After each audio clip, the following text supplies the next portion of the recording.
Thank you so much. And that is a mouthful. And now I'm like, oh, who's that? Guys, I'm so happy to be here. I know we have 1 hour together. And some confessions as we start our 1 hour together. It's likely, can you even see me over this? I'm standing on my tippy toes. It's likely that you are not going to hear anything new in this space. You're going to say, gee, yeah, know that, Dee. So even though that is true description of me, mostly what I do is I remind people of what we know already. That's kind of my work. And then I also take one other step. As I remind us of what we know already, I invite us to move that knowing from here to a little tiny step. So this is a strange name, a mental health toolbox, but it means something. So I invite you, as much as you like, to stay in the room and to let this stuff flow through you, and you will find something where you say, oh yeah, well maybe I could. So that's what we're looking for. Okay. Can you hear me okay, guys? Welcome in, everybody. And am I live yet? Welcome to those at home, a really big special welcome. If you're joining us from home or you're joining us here, I want to invite you to have a bit of paper and a pen or the little worksheet that I've sent around, because the words you'll hear now, you know, they're going to flow through us, but you might want to remember something. Okay, wonderful.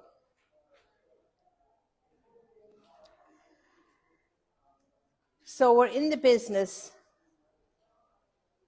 of, like I said rather grandly in my intro, of connecting with ancient wisdom, with neuroscience, which I had the great joy of hearing Dr. Hughes speak a little bit and answer some questions. We're in that space of science. And we're in the space of finding simple ways to support ourselves. So indeed, I was invited to bring along here a toolbox for mental health well-being. And that's what I'm doing. So there are 7 things that we're going to look at together. And I want to start. No, I don't have any spare worksheets. Are we run out already? Yeah. Okay, so guys, oh yeah. And if you do not have a worksheet, you can get one online.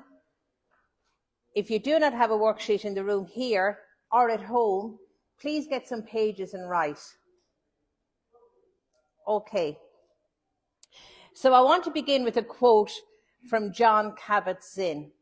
He's the granddaddy, maybe he's the great-granddaddy by now, of this second wave, this evidence-based mindfulness that we now have in the Western world. Jon Kabat-Zinn says, we cannot stop the waves, but we can learn to surf. So he's reminding us that if we're human beings, we're going to experience pain, suffering, loss, disappointments, areas in our life where we do not have any choice. And that's tough, isn't it? So that might be a diagnosis, that might be a toxic workplace, that might be a relationship breaking down, that might be a pain in my leg. There are things we cannot control. But what he learned from the ancient wisdom traditions and brought to his medical practice, where he was supporting people who were living with life-limiting situations or in depression. Cannot help myself right now. Wrong, he says. You can learn to surf. That's kind of like a little bit of tough love, don't you think? Yeah. So let that sit there. And guys, can I just say, I'm going to speak through this toolbox. But if you've got a burning butt day, wait now 1 minute, missus. I want you to alert us. We'll give you the mic and I want you to tell us, because that's your inner wisdom and that's really important. So John Kabat-Zinn starts us off with that little bit of tough love. I want to show you another guy. Usually when I show an image of this man, who's called Viktor Frankl, it's usually an older man, greying hair like me, in a grey suit, dull-looking picture, an amazing character. So this guy, Viktor Frankl, he was an Austrian psychiatrist, psychotherapist. He's actually the granddaddy of all that we know now about understanding our mind. He cracked this when he was living in Auschwitz concentration camp. He's a Holocaust survivor. He wrote one seminal book and then many, many others. And his one book that he wrote that set us off in this deeper understanding of what it is to be human is called Man's Search for Meaning. His basic proposition was, I hear sound coming in, can you still hear me, guys? His basic proposition was, if we have a why, we can live with any how. So he's also alerting us to the fact, as humans, part of our human living is suffering. And part of our being human are things that are outside of our control. So I can be swamped by that. I can curl up in a corner and die in Holocaust situation. Or I can look out the little bit of window and see the blue sky. I can have a meaning and a purpose. Again, that's kind of tough love, isn't it? So his thinking is behind, you know, things like Stephen Covey's 7 Habits of Highly Effective People and much of our current psychology. So these two great thinkers of the last century give us the context for building our toolbox. And it begins with a realization that we live with tough things.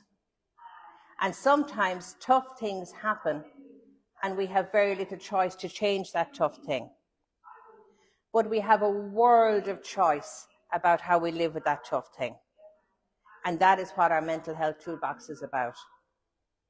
I want to say a couple of other things.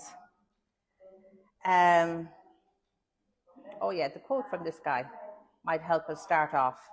So Viktor Frankl is very famously misquoted. He never actually said this, but this is his most important teaching. And it echoes what John Kabat-Zinn has said earlier. Oh, that's lovely quiet behind me. Between the stimulus and the response, there's a space.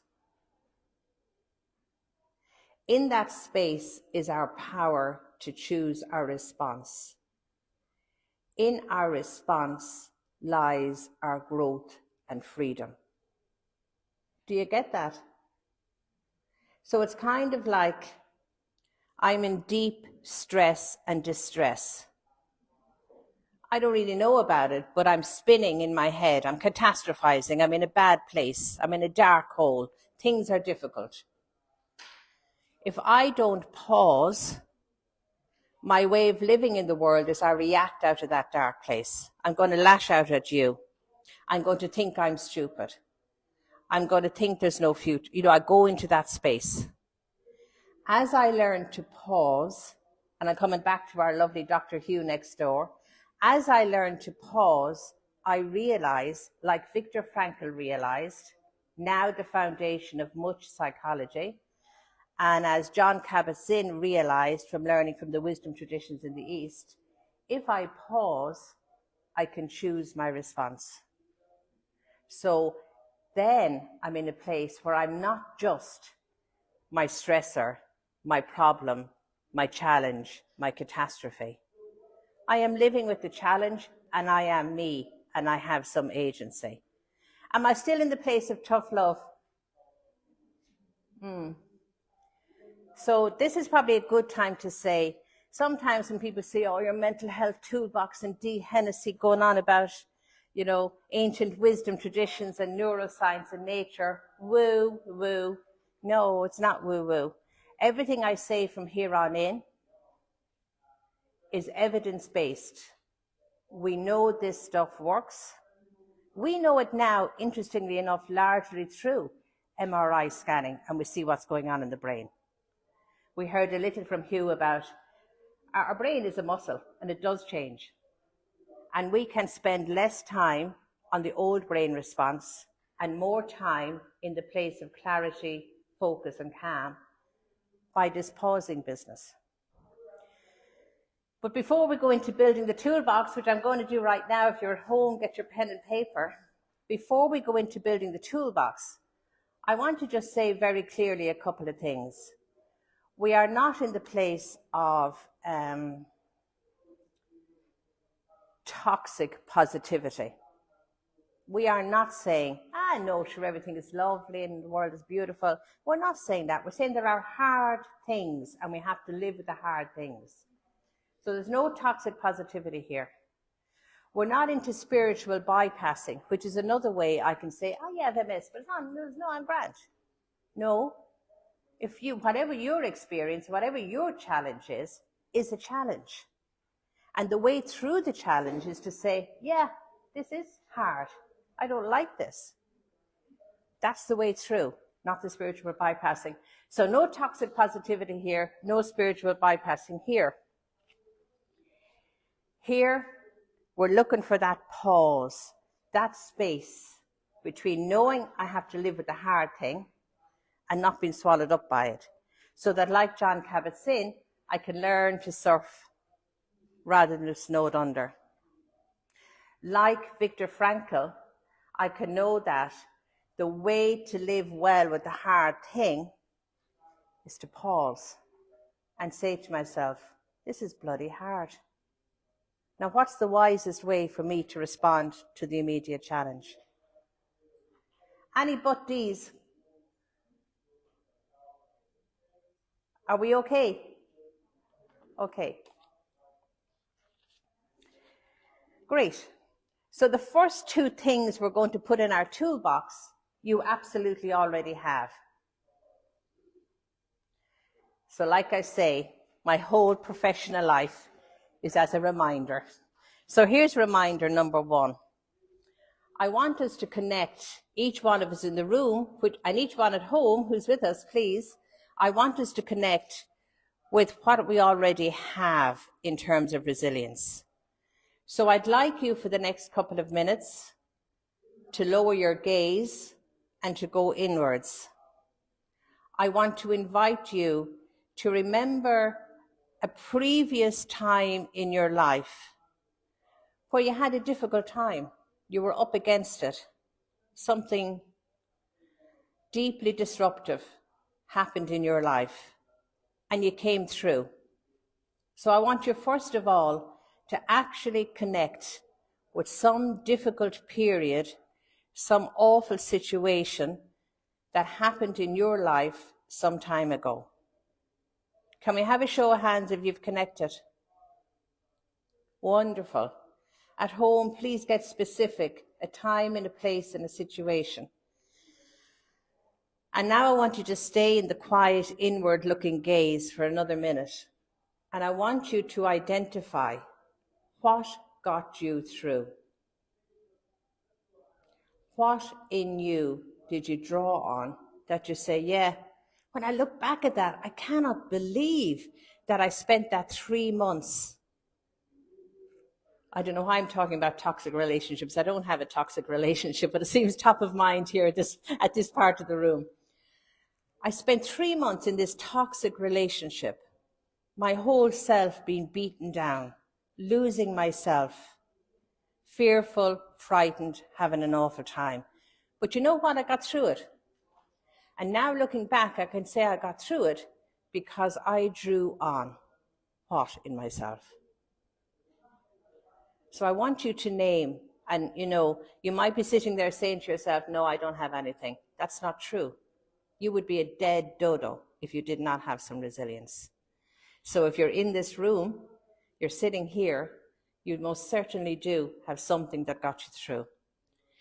So let's see if you can name something for yourself. And then I invite you to turn to a partner. At home, I invite you to write this down.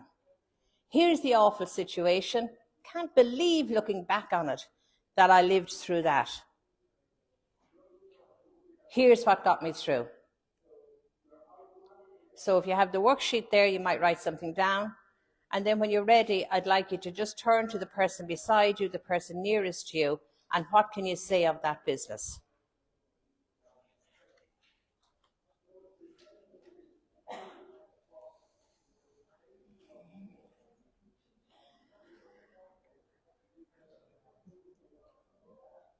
So please turn to the person beside you and say something about your natural resilience.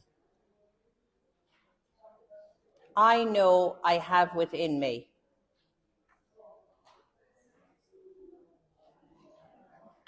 At home, please write down, I know because I have looked back at that situation that I have within me. Great. Any brave souls willing to shout out what you have? Just the word natural resilience. What did you draw on to get through a difficult time?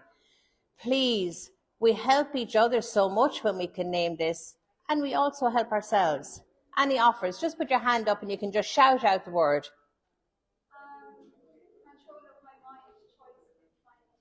Control of my mind. You could spend, my lady, 3 years doing an MBA, business leadership, and that's what they will teach you, how to self-regulate. So even in an awful situation, I knew how to self-regulate. Powerful skill. Any others? Please. I can't hear, I'm sorry. Acceptance. Okay. John Kabat-Zinn would hand you out the doctorate in mindfulness because that's all it is. Remember I said the way to get through hard things is not spiritual bypassing. Oh, I'm not going to look there. I'll have a bottle of wine instead. Or, oh no, I'm grand, everything is fine, because I'm not allowing myself to know that I'm bloody annoyed, angry, furious, sad. Acceptance means, sir, yeah, this is not what I want. This is where I am. We're kind of into our inner wisdom. So we have resilience. Thank you. Was there another word? There's one in the front and there's one in the back. Honesty.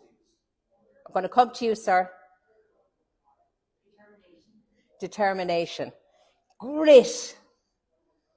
So we usually are, we describe it as superhuman, but I describe it as we get in touch with the fact that we can do hard things if it matters. Beautiful. Determination. Honesty, yeah. So often, there's no judgment in this place. We're exploring what it is to be human, and we're figuring out how can we have strong mental health toolbox. Often when I'm very stressed, when I'm having a difficult time, honesty is far away from me. I won't admit to myself. I can't articulate it to another. I create a whole other alternative universe. For some of us, how I do that is I pour all of my energy into worrying about you, my beloved, my family. I'm concerned about others. And I just shrink away because I'm not able to draw on that. Beautiful skill. We'll take one more if there's one more. Please. Love the person. Say that again? Love. Love. Absolutely. So I might say, I'm looking back at a difficult time in my life, and love is what brought me through. Or prayer or meaning is what brought me through. Beautiful. All of these are resilience skills. Most of us will have strength in a few areas. Knowing that, putting that into your toolbox, making yourself aware of that, it becomes ever available to you. You strengthen it, you build it. We had one more, I think. Mine was just hope and positive thinking. Hope and positive thinking. Hope and positive thinking.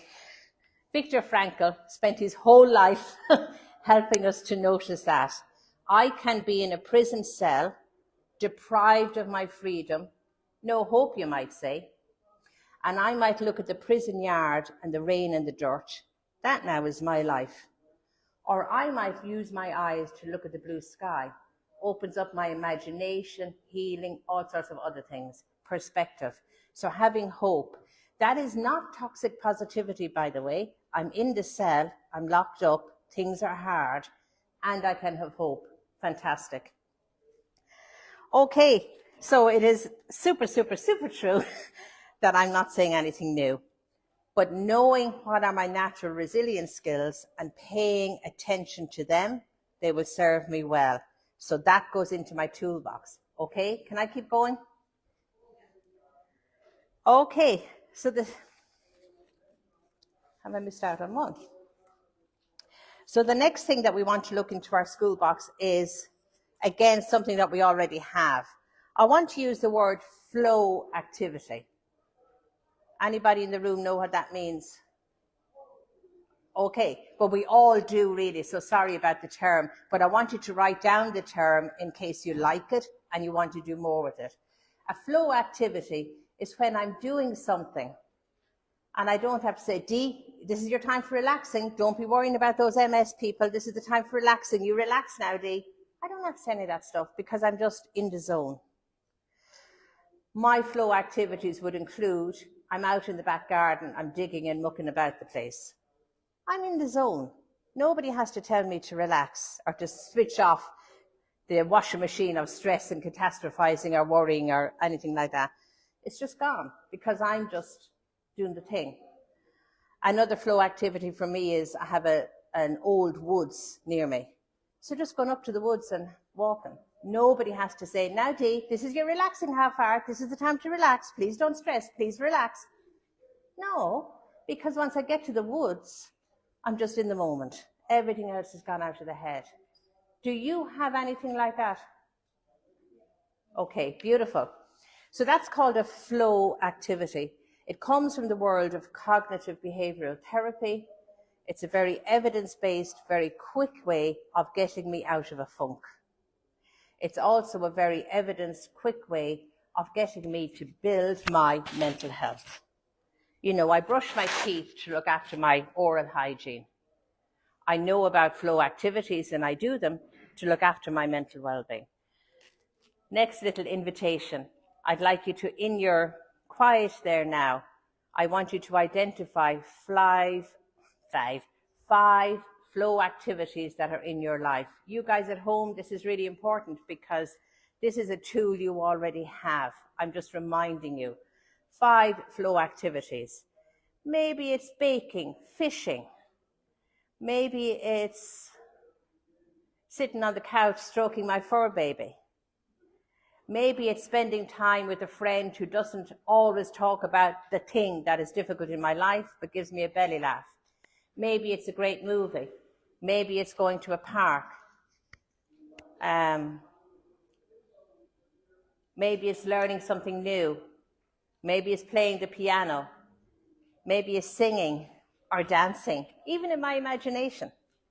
What are my flow activities? So I want you to identify 5. Sometimes our flow activities are from an earlier part of our life. When we're kids, we just have flow activities. When we get adult and serious, we start saying, oh yeah, I love that. When is the last time you did it? Maybe 3 years ago. Or I love being at the beach. Day at the beach, I'm in the zone. I know what you mean, Dee, that's a flow activity. When is the last time you were at a beach? Well, you see, when the kids grow up or when I get through this thing I'm dealing with or when I go to the beach. The secret of the flow activity is I make space for it. So I want you to identify 5. I'm not going to take feedback this time, but I want you to find somebody beside you and say, yeah, I have 5. I knit, I walk, I talk, I listen to something. What are my flow activities that I'm like that Dee Hennessy one? When I'm doing them, I don't have to say, relax, relax. I'm just in the zone. That is powerful medicine for my brain, and I know 5. So quickly get 5 down, turn to the person close to you if you can, and I want you to say your 5 things.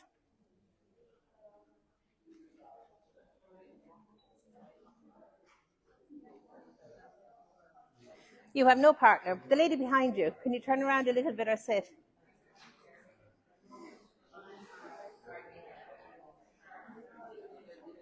Guys, if you don't have a natural person sitting beside you, maybe try and find somebody. Like these 2 guys here are close.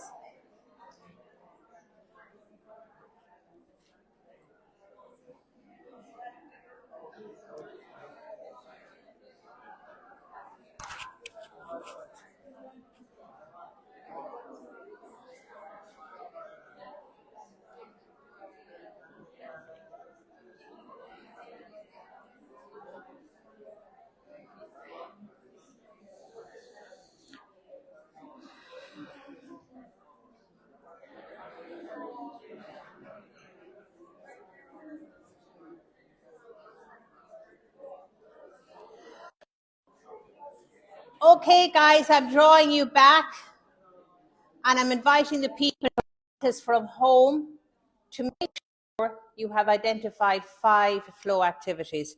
Now, some flow activities I can do in a few minutes. I can sit in my kitchen, this is one of mine too, and I can look out at the birds out in the garden. Just spend a few minutes looking at them. I like to go hiking. You wouldn't think it from my shape, but I love to go hiking. So I might spend a day in the Wicklow Mountains, beautiful. Or I might go out to my back garden for half an hour. So there are different kinds of flow activities. But knowing them, remembering them, is part of the trick. And guess what the other part is? Yeah. And that's real hard for us. And we want to be kind to ourselves, but that's real hard.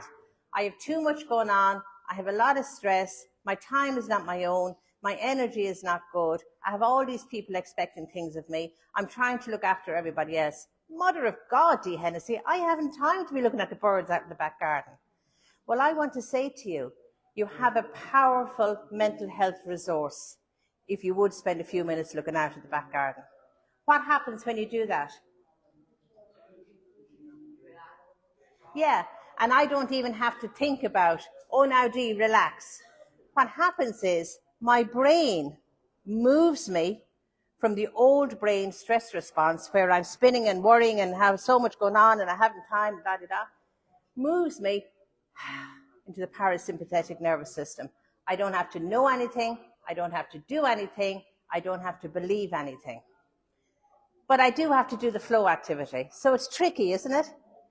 So here's how I've taught myself and many other people to use this resource that's in our mental health toolbox. Like, this is really basic now. You're going to say, my God, what kind of a life does she live? But I'm going to tell you, in my calendar, every week, I carve out a little time. So I'm practicing, I'm remembering, I'm doing even in a tiny way. That's probably the only way you're going to benefit from your beautiful wisdom there of flow activities. I actually make it a thing. There's a second way that I've trained myself and many others to benefit from our flow activities. Usually when we're very stressed, very caught up, very much focused on the thing that is causing a big difficulty in my life, the last thing in the universe I want to go is look at those birds in the garden. I just don't want to do it. Go away from me. So here's how I've taught myself to engage in a flow activity when I'm in that funk. And I am in that funk. This is part of the human condition. We all have times in that funk. Here's how I trick myself to do that. I say, Dee, would you like to go out and weed that patch out there in the garden, or would you prefer to go to the woods for a walk? So I'm talking to myself like I'm a toddler. Dee, will we do A or B? And of course, the minute I get engaged in A or B, there's no more coaching required because I'm in the flow. But sometimes I need that little hurdle help to get into the flow. So that's flow activities. Please write down that word if it's something that you think might be useful. Now here's here's the invitation for later.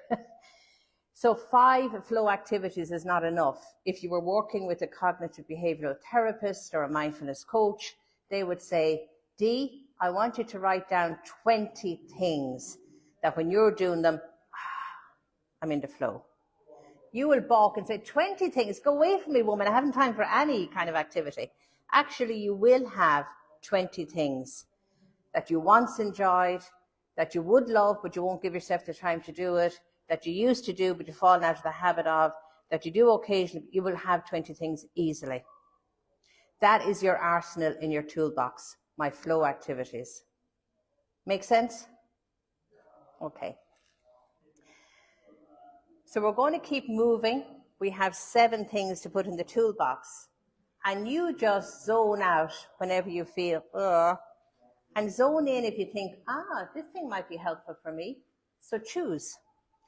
So I want to say a word now, and I'm inviting a little gut response. So I'd love you, when you hear this word, to just acknowledge for yourself, what's your gut response? The word is self-compassion. So I want you to allow yourself to register, uncensored, what is your gut response to that word? Self-compassion.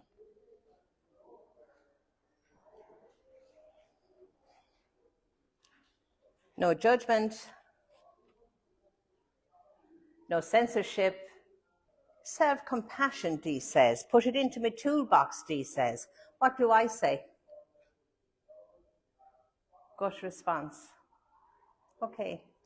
And would there be a person or 2 persons in the room who might be brave enough to share your gut response? What is that word, self-compassion? How does it land in your belly right now? Yeah, please. Wonderful.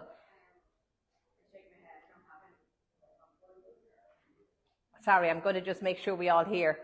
I don't know if the guys at home are hearing this. I apologize. I'll try and say things back. Oh, they are. Wonderful. I shake my head. I don't have any for myself.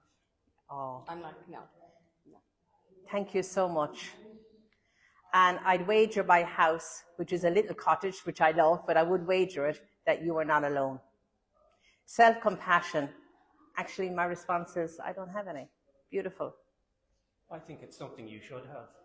Yeah. And it is, if we're talking about our toolbox, some things we will find, that makes sense. Yeah, Dee, she's kind of on the ball there, that's okay. And some things I don't even want to look at. And self-compassion, how beautifully captured between 1 and 2. So self-compassion actually is something I don't really have. Self-compassion, I think we all need that. Okay. And here's the science bit of self-compassion. After many years of studying many things, including mindfulness, I then found myself in a master's of mindfulness-based interventions. I was mostly with medical people, all very Hugh-like, all about we can't say anything until it's scientifically proven, all this kind of space, which is really important. But at the time I was doing that course, it was about 7 years ago, the most significant thing that happened over that 2 years of full-time study was the recognition that John Kabat-Zinn was on the ball. We cannot stop the waves, but we can learn to surf. He was on the ball. And the way to learn to surf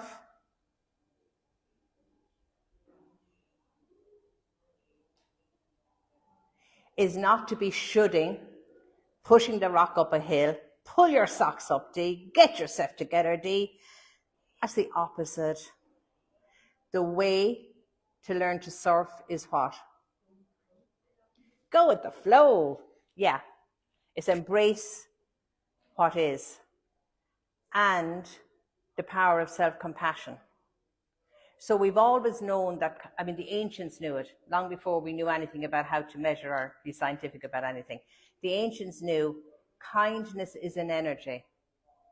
Kindness lowers my heart rate, lowers my blood pressure. connects me to you, all the feel-good factors that come out of my brain through some kindness. And it was only at that time when I was doing the MBI in the mindfulness that actually the scientists, the neuroscientists who gather most of their information from brain scanning, began to notice that self-compassion is the superpower. That business of knowing it's important and finding a way to do it. And for us 21st century human beings, we're leaving science now, we're going to Dee beliefs. For us 21st century human beings, we expect so much from ourselves. We sometimes forget that we're not human doings, we're human beings. And the area of self-compassion is remembering I'm a human being. I'm living with the hard thing. I'm overstretched. I haven't enough energy. Whatever it is, I notice it as a human being. And the trick of self-compassion, I'm going to drop a name here which you might want to write down if you're interested in this area, is Sharon Salzberg. She's an even older lady than me, and she was part of that bandwagon that went with John Kabat-Zinn to experiment with the Eastern traditions to know how come these guys can be calm and go with the flow. Why can't we go with the flow? Sharon Salzberg, Salzberg. She's around a long, long time, and she has spent all of her work helping us to be kind to ourselves. Now it is at the base of most of this brain work we do. It's not automatic. Our orientation is to be kind to others. That's natural. When we turn that lens back on us and we start trying to be kind to ourselves, often our inner critic comes bouncing out and beats us up. Well, now, Miss Dee Hennessy, don't you think you're somebody special? You know, all this stuff. So it's tricky. But I want to give you one form of words to put in your toolbox. The next time you find yourself being harsh on yourself, cross with yourself, or maybe you've made a boo-boo, you've said something stupid at the lovely workshop that you planned so well for, and then you said something stupid, or you hurt somebody, or you lashed out at somebody, or you forgot about learning to surf and you cowered in a corner and just went into a misery place. The next time you notice yourself having a hard time like that, here's the form of words. You say to yourself, how human of me. How human of me. So we've learned over the past few years that is, the science behind that is, even if I don't feel it, I think, Jesus, could you want to have said anything more stupid to me to say, how human of me? Even if I say it in that tone of voice and I don't believe it, my wonderful brain does not distinguish between what is real and what I tell it. So my brain still gets the message, oh, how very human of me. And my brain sends back all those calming, soothing, nourishing chemicals, flood the body. So even if I'm saying, oh, how very human of me, how very human of me, and I might be saying it like that because I think this is stupid. My brain doesn't know I think it's stupid. My brain hears the words and says, oh, how very human of me. And I begin to experience the kindness that I send to another. So we know now that this is having an effect. But it reminds me of a much, much earlier time in my life when I was learning mindfulness from probably my favorite teacher, Thich Nhat Hanh, a Tibetan Buddhist monk, no longer with us. And Thich Nhat Hanh had some wonderful practices, and one was a mindful movement thing. And he would say, and as you breathe out, smile. And my younger self used to have a hissy fit every time he said that. I will not smile. I won't smile on demand. I don't feel like smiling. Smiling has nothing to do with this. I'd have a whole thing going on about it, but I would not smile. But actually he knew long before we now know it, that the brain doesn't know truth or reality. If you do it now, bring your lips up and make a false smile from the teeth out. Oh, I'm smiling because your one said smile. What the brain is hearing, Ah, there's a smile. The muscles are telling the brain, oh, there's a smile. Things are not too bad. And they send back the calming messages back. And they move me into the parasympathetic nervous system. Now, Thich Nhat Hanh could not have known that in terms of neuroscience or neural pathways or how we can really move ourselves around the brain. He couldn't have known that. But he knew it. Smile when you breathe out. All right then. The brain is hearing, things are not too bad in that workshop. We're doing all right. I get nice messages back. And so it is with compassion. How very human of me. When my inner critic is running amok, how very human of me allows me to get some of the positive feedback in my body that moves me to the parasympathetic nervous system that other people that I'm kind to get because I say the kind word. It's also true that if I start that practice of saying how very human of me, when I do something stupid, when I feel really bad, when my inner critic is beating me up, after a wee while, I will feel it. And I'll feel that kind of compassion you were talking about that we need. I'll actually begin to experience a little compassion for myself. So it's a powerful, simple, but quite hard practice, isn't it? How very human of me. Okay, so that's something else into the toolbox, self-compassion, actually as a non-negotiable, with the full realization that is often not our natural starting point. Our natural starting point is often, well, I can be compassionate to the stranger, or to the beloved, or to this group or that. Compassion for myself, no, that's a weakness. There's something wrong there. So we got to work with that and go gentle. How very human of me. Anybody sitting on a butt D, I'd like to straighten you out on this matter, or I have something to say. Any inner wisdom jumping up in anybody's belly?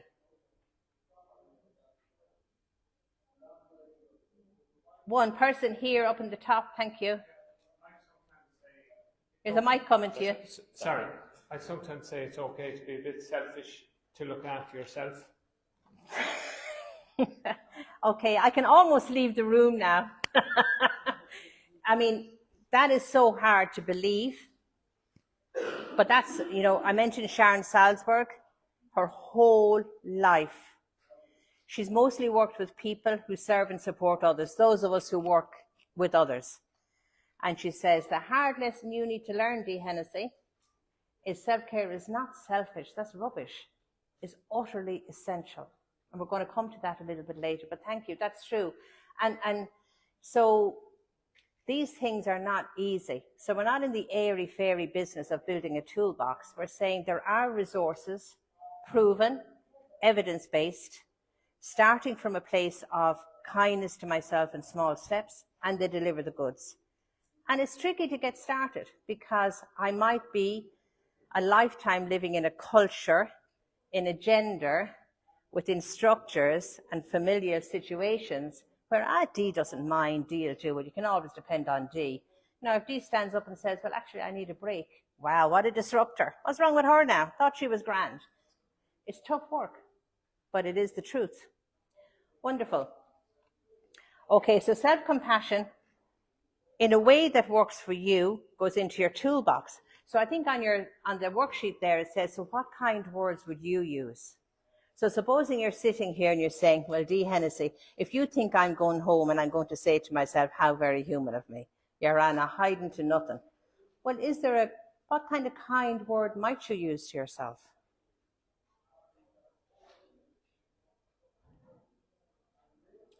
Okay.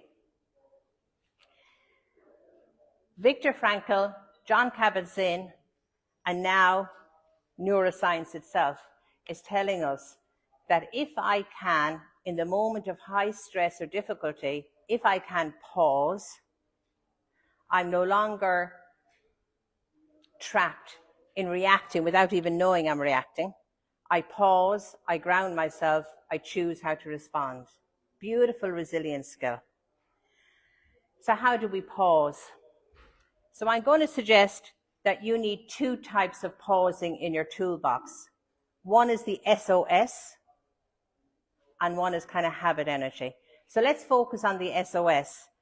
So I'm not going to teach you because we don't have time, we're not in a place of teaching, but I want you to write down the words. You at home, guys in the room, I want you to write down the names, and then if this is the practice that you think you'll go for, I want you to Google it up, teach yourself or get familiar and bring it in. So the SOS practices are, I'm in a moment of high stress. I'm waiting to go into an MRI. Or my beloved is busting up with me and my heart I'm just in shock. I don't know what to do. I'm in a moment of high stress. So I want an SOS response that's going to move me from the high stress, the catastrophizing, the stuckness, the frozenness, I can't do anything, to my parasympathetic nervous system. And we know now that that happens through a particular SOS practice. So I'm going to introduce 3. The first one is called 4-7 breathing. So it's simple. All it means is I breathe in to the count of 4. Let's do it. And then on the out breath, I elongate that to 7. So I'm breathing in through the nose to the count of 4. And then I'm breathing out through the mouth 4, 5, 6, 7. Breathing in, breathing out, 2, 3, 4, 5, 6, 7. Let's do it 3 more times. So I'm breathing in through the nose to the count of 4. And then I'm breathing out to the count of 7 through the mouth. 2, 3, 4, 5, 6, 7. Breathing in to the count of 4. Breathing out to the count of 7. So that's SOS practice 1, 4-7 breathing. There's 1,000 variations. You do not need the variations. You use that and your breath brings you into the calmer parasympathetic nervous system in a minute or 2 minutes. And I can do that without anybody knowing I'm doing it. I will never do it if I don't learn how to do it and practice it. That's 1, SOS. The second SOS is, supposing you're sitting here and you're saying, well, Dee Hennessy doesn't know something about me. I can't stand focusing on my breath. It makes me all self-conscious. I choke up. It doesn't work. Grand. That is brilliant inner knowing. You don't go anywhere near focusing on your breath. But your SOS practice might be 5 senses. You literally, in your mind, pause. Let's do it now. What can I see? Just focus around the place. What can I see? What can I hear? Tip. What can I smell? Just use your nose for a minute. What can I taste? What am I touching? Feel your bum on the chair or your feet on the floor. 5 senses. Does the very same job. It cuts the stuckness on the old stress response, and it brings you nice and easily into that place of calm, the parasympathetic nervous system. You might only do, I notice my feet on the floor. All you're wanting to do is you're coming off the spinning washing machine, worrying your mind, because you're noticing something else. The minute you do that, the job is done. 5 senses is your second practice. Your third practice. Your third practice is 1 minute of mindful breathing.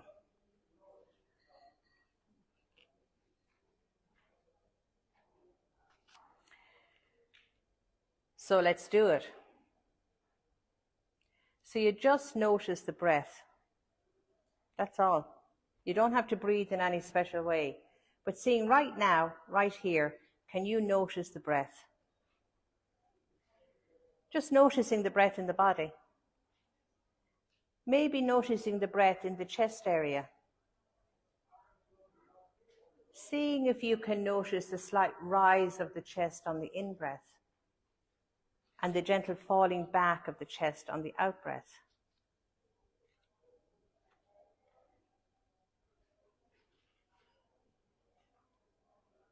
Just that. Mind is mad busy. No problem. Notice what's going on in the mind and just come back to the breath. The breath coming in and the breath going out. Mind is busy. No problem. Notice what's happening and come back to just this in-breath and just this out-breath. Notice again the feet on the floor, the body on the chair, and come right back into the room. So 1 minute of mindful breathing, if I can do that. Now I just want to avert to all of the first responders anywhere in the world are required in their basic training and in their day-to-day work to have an SOS practice. So I'm an ambulance first responder. I come across a horrific accident. What's my first job? To pause, to do my SOS practice. There's a life-threatening situation here.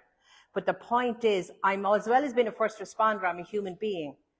So I'm going to be very dysregulated if I get straight into the mess. I need to ground myself. Then who's used the word, I get control of myself, I regulate myself, then I'm in a position to do it. So every first responder knows this.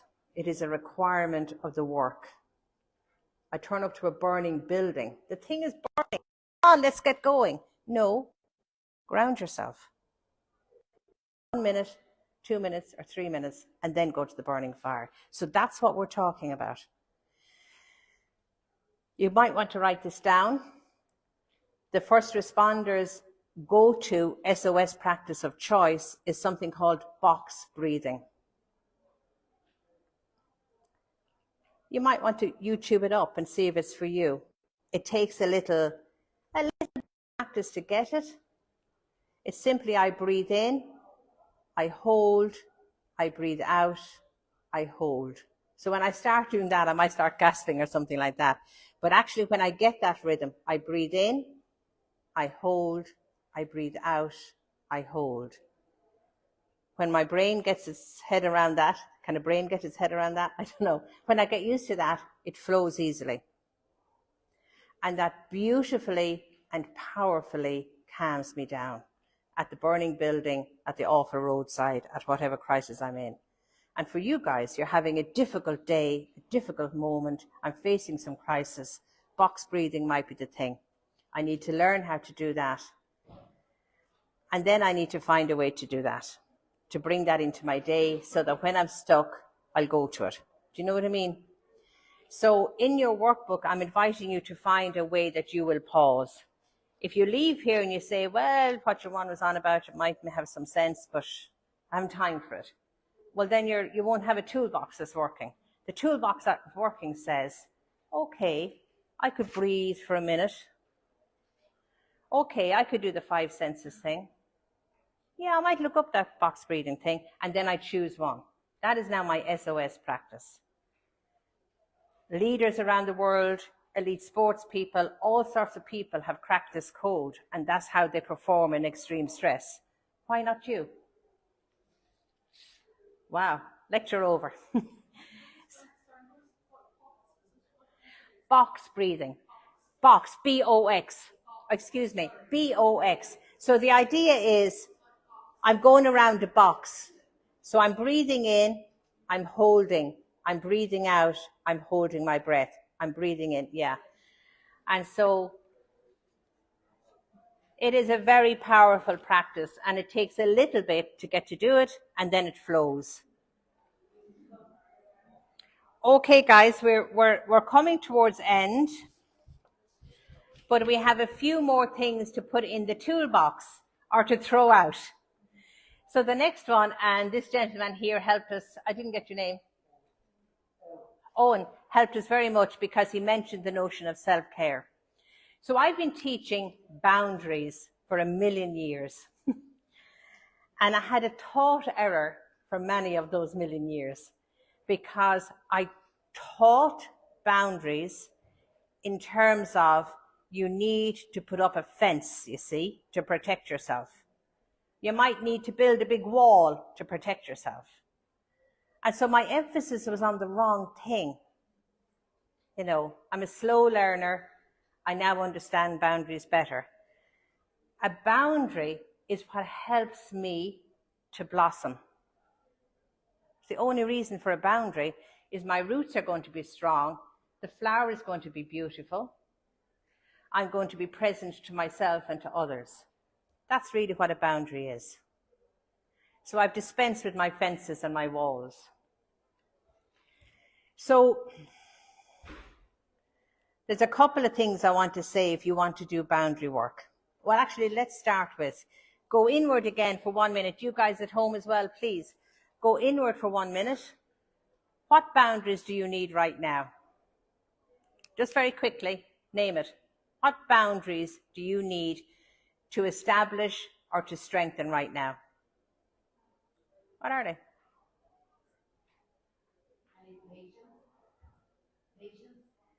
Patience.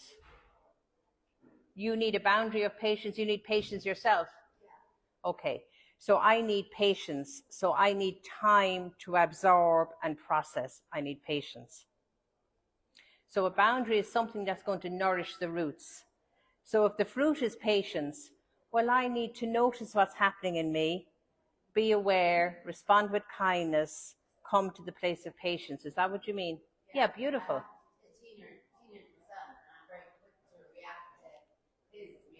Okay, so a boundary is, if I am to blossom beautifully, if my roots are to be nourished, I can't be spending my energy lashing out at the teenager, then feeling bad for lashing out, he's feeling bad for me lashing out, the whole thing goes around the circle. So that's a really good example, actually. So I need to find a way, a healthy way to manage that situation. That's a beautiful example of a boundary. Anybody else aware of a boundary that you need?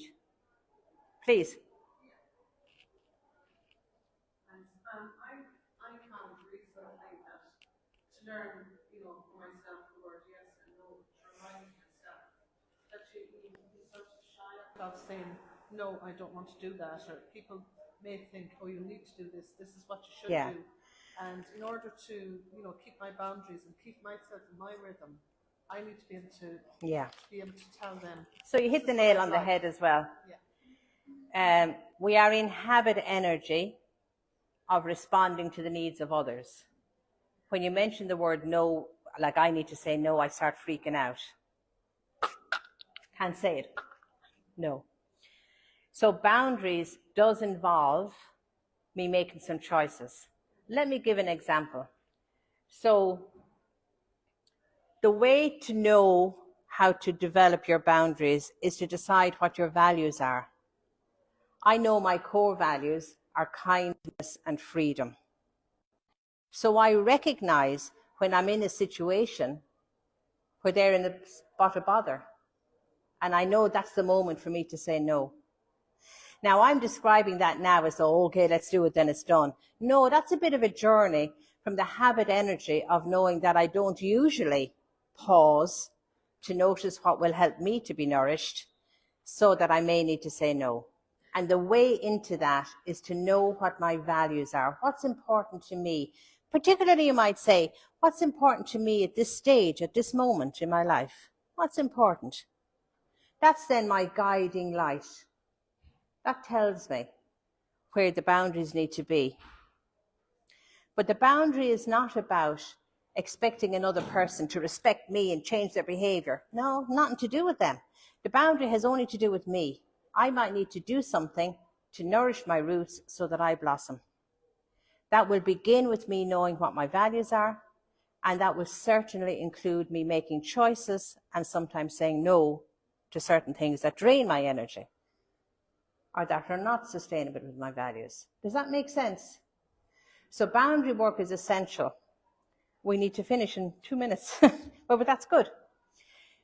So boundary work is essential, but it's not about fences. It's not about being mean to people. It's about nourishing my roots so that I blossom.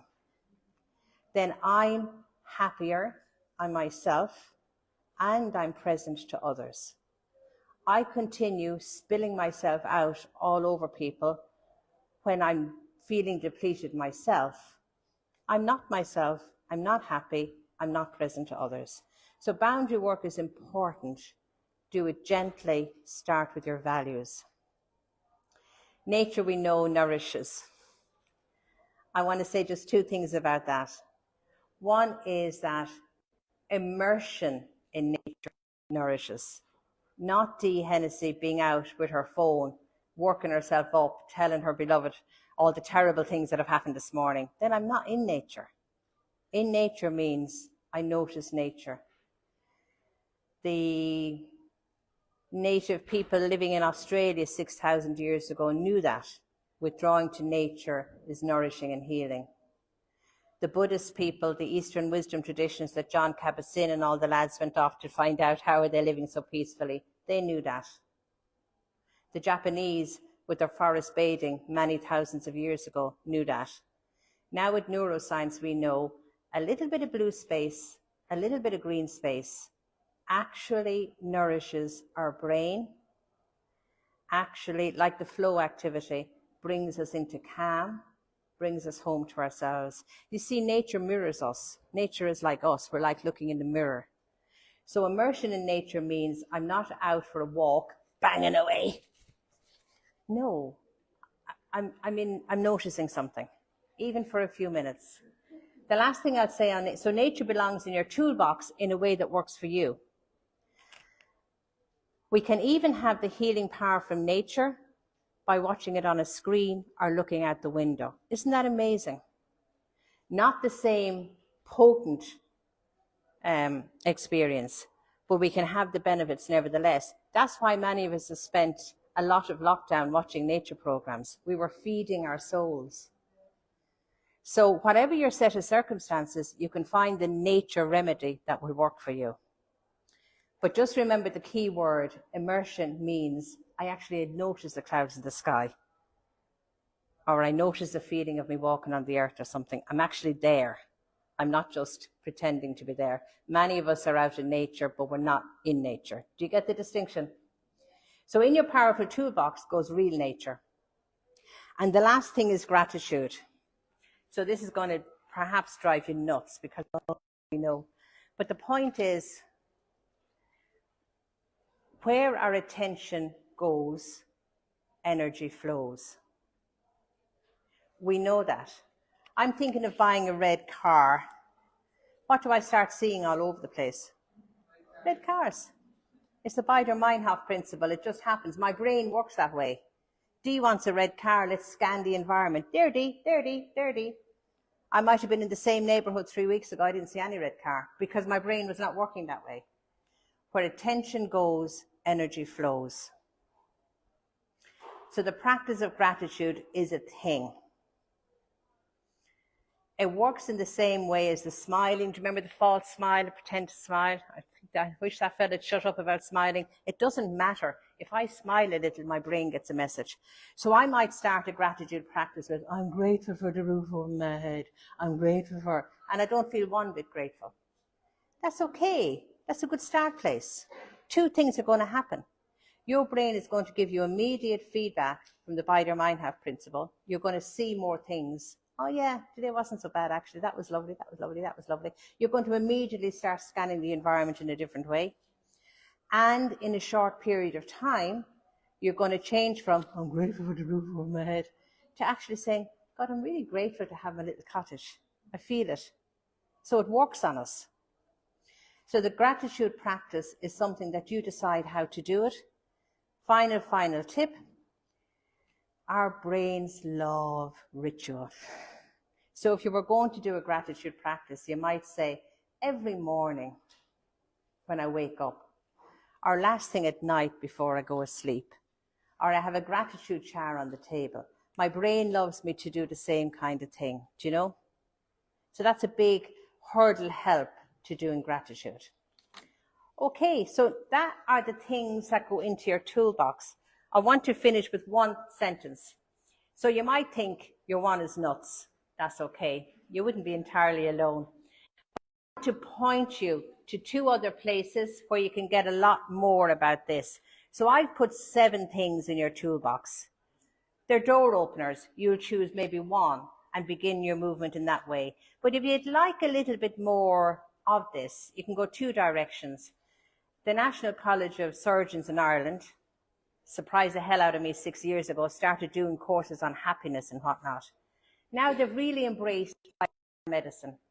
And they have a book out, I think since last November, December. I still haven't got my hands on it. I think it's like 100 practical ways to boost well-being. Their book is for medical practitioners. So I go to my doctor. Instead of my doctor giving me a sleeping tablet or an antidepressant, he might say, Dee, haven't you got a woods near you? Why don't you walk in the woods once a week? Practical things. So you'll get more ideas. There's another guy called Dr. Mark Rowe. He's a Waterford GP. Again, he's been on a journey. He has a book. It might be like 6 commandments to live happier and healthier, mental well-being. That's obviously not the title, but something like that. Dr. Mark Rowe, he has a podcast. He's actually now describing himself as a lifestyle medical practitioner. So that's all he does. You come in and tell him your struggles, your stuckness, what's not going right, and he's going to talk about these very toolbox resources. He has 10 in his book. Last thing. If you're interested in, there's a kind of a growing awareness that we can have a mental health toolbox and we can help ourselves. If you're interested in that, you do not need the shiny object. So you don't need to find 5,000 teachers, 10,000 meditations. Find one thing and start. At the back of that handout, I have 4 practices. You'll need the link, so you'll need to access this online, but I think people are going to send out that on email. I'm saying, have a listen to that practice and throw it the hell out if it's not for you. To find the one that is for you. You just need one. Sometimes we don't use our mental health toolbox because it's a bit hard to start. So instead we spend 3 years flitting around shiny object stuff. What other book should I read? What other fella should I investigate? You don't need it. As I said at the very beginning, I've said one new thing. You know it.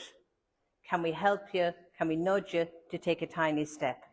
Guys, thanks so much. You've been brilliant. I hope you guys at home are okay. I have an email here, but also you'll get it if you ask people. If you're stuck on a question or you have a button, you'd like a little more information, please shoot me an email. I'd only be delighted to come back to you. Thanks, guys. Enjoy.